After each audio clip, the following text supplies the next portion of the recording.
കേരള സംസ്ഥാനത്തെ അടച്ചാക്ഷേപിക്കുന്ന വിധത്തിലുള്ള ഒരു പരാമർശമല്ല, വളരെയേറെ പരാമർശങ്ങൾ നിതീഷ് റാണ എന്ന പേരുള്ള BJPയുടെ മഹാരാഷ്ട്ര മന്ത്രിയിൽ നിന്നുണ്ടായി. അത് കേരളം ഒരു മിനി പാകിസ്ഥാനാണ് എന്നുള്ളതാണ് അദ്ദേഹത്തിൻ്റെ പ്രഖ്യാപനം. അതാണ് ഈ നിതീഷ് റാണയെ പോലുള്ള ആളുകളൊക്കെയാണ് നമ്മുടെ രാജ്യത്തെ പല സംസ്ഥാനങ്ങളും ഭരിക്കുന്നതെന്ന് ആലോചിച്ച് നോക്കിക്കോളൂ. എന്ത് വൃത്തികെട്ട പരാമർശങ്ങളാണ് നടത്തിയത്. ഒരു സംസ്ഥാനത്തെ അടച്ചാക്ഷേപിക്കുകയാണ്. കേരളം ഒരു മിനി പാകിസ്ഥാനാണെന്നാണ് നിതീഷ് റാണയുടെ പക്ഷം. അത് മാത്രമല്ല, തുടർന്നുള്ള പ്രഖ്യാപനങ്ങളും പ്രസ്താവനകളും ഒക്കെ വളരെ കൂടുതലാണ്. രാഹുൽ ഗാന്ധിയും അദ്ദേഹത്തിൻ്റെ സഹോദരി പ്രിയങ്കയും ഇവിടെ ജയിച്ചത് ഭീകരരുടെ വോട്ട് കൊണ്ടാണെന്നാണ് കേട്ടോ. അവർക്ക് വോട്ട് ചെയ്തവരെല്ലാം ഭീകരരാണ്. ഇതാണ്, എല്ലാവരും ഭീകരരാണ്. അവർക്ക് വോട്ട് ചെയ്ത ആളുകൾ മുഴുവൻ. ഇയാൾക്ക് വോട്ട് ചെയ്യുന്ന ആരും ഭീകരരല്ല. അയാൾ വളരെ വലിയ ആളാണ്. എന്നിട്ട് അതും കഴിഞ്ഞിട്ട് അത് മാത്രമല്ല, ഭീകരനെന്ന് പറഞ്ഞത് കൂടാതെ വേറെ പറഞ്ഞു, ഇവിടുത്തെ ഹിന്ദുക്കൾ, കേരളത്തിലെ ഹൈന്ദവർ വിചാരിച്ചപ്പോൾ 12,000 സ്ത്രീകളെ, സഹോദരിമാരെ രക്ഷപ്പെടുത്തിയെന്നാണ്.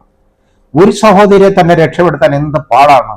എന്നിട്ടും 12,000 സഹോദരിമാരെ രക്ഷപ്പെടുത്തിയവരാണ്. ഞങ്ങളെ ചെയ്ത് കാണിച്ചു കൊടുക്കും കേട്ടോ. അതുപോലെ അനധികൃതമായിട്ടുള്ള പ്രവർത്തനം നടത്തുന്നവരെയൊക്കെ ഞങ്ങൾ നേരിടും, അവരെ കാണിച്ചു കൊടുക്കും. അവിടെ മഹാരാഷ്ട്ര ഭരിക്കുന്നത് കാവി ഉടുത്ത മുഖ്യമന്ത്രിയാണ്. ഇതൊക്കെയാണ് ഫഡ്നാവിസിന് കൊടുത്തേക്കുന്ന, അദ്ദേഹം കൊടുത്ത തുല്യം ചാർത്തിയൊക്കെയാണ് കേട്ടോ. കാവി കൊടുത്ത മുഖ്യമന്ത്രിയാണ് അവിടെ ഭരിക്കുന്നത്. അതുകൊണ്ട് അത് മനസ്സിലാക്കണം. അപ്പം കാവി കൊടുത്തു കഴിഞ്ഞാൽ എല്ലാം ശരിയാവും. അപ്പോൾ ഇവിടെ കാവി ഉടുക്കാത്തതാണ് ഇവിടുത്തെ പ്രശ്നം. ഇവിടുന്ന് കാവി കൊടുത്തോണ്ട് ഒരാൾ പോയിട്ടുണ്ട്. അയാളെ കണ്ട് ഇവിടത്തേക്ക് യാതൊരു പ്രയോജനവും കേരളത്തിനുണ്ടായിട്ടില്ല. അവരൊന്നും ഭീകരവാദികളല്ല കേട്ടോ. ഈ പ്രിയങ്കയ്ക്കും രാഹുലിനും വോട്ട് ജയിപ്പിച്ച ആളുകളെല്ലാം ഭീകരവാദികളും ഭീകരരുമാണ്. അവരാണ് ഭീകരരാണ്. പിന്നെ ഇതുപോലെ ഒരു മന്ത്രി, ഉത്തരവാദിത്തപ്പെട്ട ഒരു സ്ഥാനത്തിരിക്കുന്ന ഒരാൾ ഇതുപോലുള്ള പുലമ്പലുകൾ നടത്തുക എന്ന് പറയുന്നത് വളരെ ദുഃഖകരമാണ്. കാരണം നമ്മൾ ഇതിനെയൊക്കെ സഹിക്കണമല്ലോ. അതാണ് ഈ കാര്യം. അപ്പോൾ ഇത് അയാളെ തിരഞ്ഞെടുത്തു പോയി. എന്നിട്ട് അത് കഴിഞ്ഞിട്ട് വളരെ വലിയ ഇതാണ്. ഈ കേരളത്തിനെ ആക്ഷേപിച്ചതിന് യഥാർത്ഥത്തിൽ പ്രതികരിച്ച് കണ്ടത് പ്രതിപക്ഷ നേതാവ് VD സതീശനും അതുപോലെ തന്നെ നമ്മുടെ CPIയുടെ സെക്രട്ടറി ബിനോയ് വിശ്വമാണ്. വേറെ ആരും ഒന്നും പറഞ്ഞ് ഞാൻ കണ്ടില്ല. അതായത് ഈ മാർക്സിസ്റ്റുകാർക്ക് അതിൻ്റെ ആവശ്യമില്ല. കാരണം ഇതിന് വഴിമരുന്ന് ഇട്ടുകൊടുത്ത യഥാർത്ഥത്തിൽ മാർക്സിസ്റ്റുകാരാണെന്നുള്ള ആരോപണം സത്യമാണ്. അതായത് കോൺഗ്രസ്സുകാർ പറഞ്ഞു, അതായത് ഈ KPCC പ്രസിഡന്റും അതുപോലെ പ്രതിപക്ഷ നേതാവും പറഞ്ഞത്, ഇതിന് വഴിമരുന്ന് ഇട്ടുകൊടുത്തത് ഇത് ഇങ്ങനെ, അതായത് ഇതേപോലെ ഈ കേരളത്തിനെ ഇങ്ങനെ ആക്ഷേപിക്കാൻ ഉള്ള മാർഗം ഉണ്ടാക്കി കൊടുത്തത് ഇവരാണെന്നുള്ളതാണ്. കാരണം ഇവർ തോറ്റ് ഒരു മാർഗവുമില്ലാതെ പോയി കഴിഞ്ഞപ്പോൾ ഇവർ പറഞ്ഞ എന്താണെന്നറിയാമോ? CPMന്റെ ഭാഗത്തു നിന്നുള്ള പ്രഖ്യാപനം ഉണ്ടായത്, അതായത് ഈ ഭീകരവാദികളെ കൂട്ടുപിടിച്ചും കേട്ടോ. അതായത് ജമാഅത്ത് ഇസ്ലാമിയും അതുപോലെ SDPI ഒക്കെയാണ് പറയുന്നത്. അവരെയൊക്കെ കൂട്ടുപിടിച്ചാണ് ഇവിടെ ഇലക്ഷൻ ജയിച്ചതെന്ന് ആദ്യമേ ഇവരങ്ങ് പ്രഖ്യാപിച്ചു കഴിഞ്ഞപ്പോൾ അത് ഏറ്റവും നല്ലൊരു ഏണിയല്ലേ BJPക്ക് കിട്ടിയത്. അപ്പൊ നോക്കിയപ്പോൾ ഇതേപോലുള്ള വലിയ വർഗീയവാദികളും വൃത്തികെട്ടവന്മാരും ആ പാർട്ടിയിൽ ഉള്ളിടത്തോളം കാലം അവരിത് ഏറ്റു പറഞ്ഞുകൊണ്ടിരിക്കും. അവര് അതങ്ങോട്ട് പിടിച്ചിട്ട് ഒരു വഴി കൂടുതൽ അങ്ങ് കിടന്നു എല്ലാം. ഇതായത് ഒരു മിനി പാകിസ്ഥാനാണ്. അപ്പൊ ഇവിടുത്തെ മുഖ്യമന്ത്രി പിണറായി വിജയൻ എന്ന് പറയുന്നത് ഇവിടുത്തെ ഒരു മിനി പാകിസ്ഥാന്റെ മുഖ്യമന്ത്രിയാണ്. ഇവിടുത്തെ മന്ത്രിമാരെല്ലാം അങ്ങനെയാണ്. ഇതല്ലേ വരുന്നത്. ഇവർക്കൊന്നും ഇതിന് തർക്കവും പരാതിയൊന്നും ഇല്ലല്ലോ. യഥാർത്ഥത്തിൽ ഇതിനെതിരെ പ്രധാനമന്ത്രിക്കും അതുപോലെ തന്നെ പ്രസിഡന്റിനും ഒക്കെ പരാതി കൊടുക്കേണ്ടതല്ലേ. ഇതാരെങ്കിലും ചെയ്യുന്നുണ്ടോ?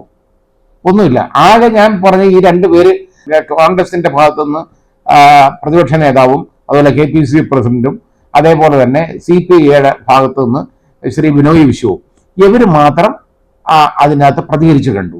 മാർക്സിസ്റ്റ് പാർട്ടിക്ക് ഇത് പ്രതികരണമൊന്നുമില്ലേ? ഇതിന്റെ താത്വിക ആചാര്യനായിട്ട് ഇപ്പോൾ ഇരിക്കുന്ന ശ്രീ MV ഗോവിന്ദനൊന്നും വാറക്കാത്ത എന്താ ഇതിനെക്കുറിച്ച്? വേറെ എത്രയോ കാര്യങ്ങൾ പറയാൻ വാറക്കോട്ടോ, എത്രയോ കാര്യങ്ങൾ.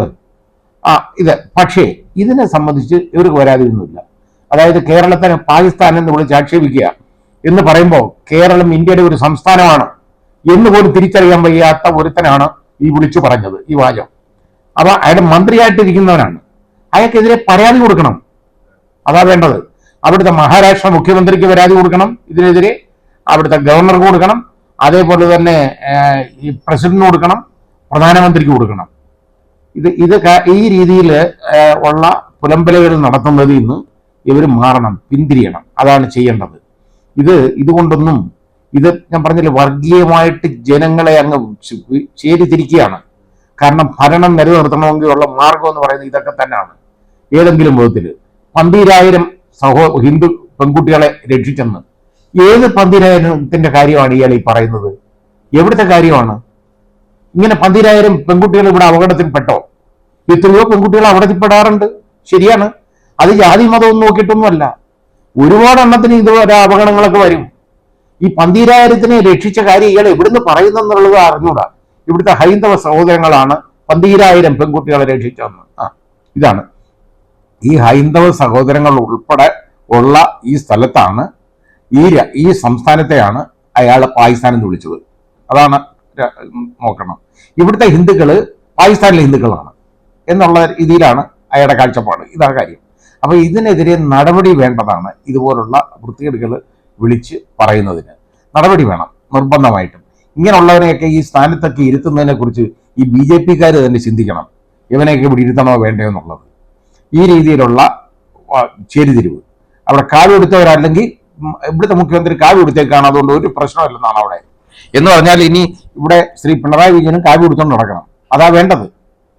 അപ്പൊ ആ രീതിയിലേക്കുള്ള കാഴ്ചപ്പാടാണ് ഈ മന്ത്രിയുടെ ഭാഗത്ത്. മന്ത്രി എന്ന് പറയുന്ന ഒരുത്തനെ ഇങ്ങനെ മന്ത്രി എന്ന് അവനെ പറയാൻ പറ്റുമോ?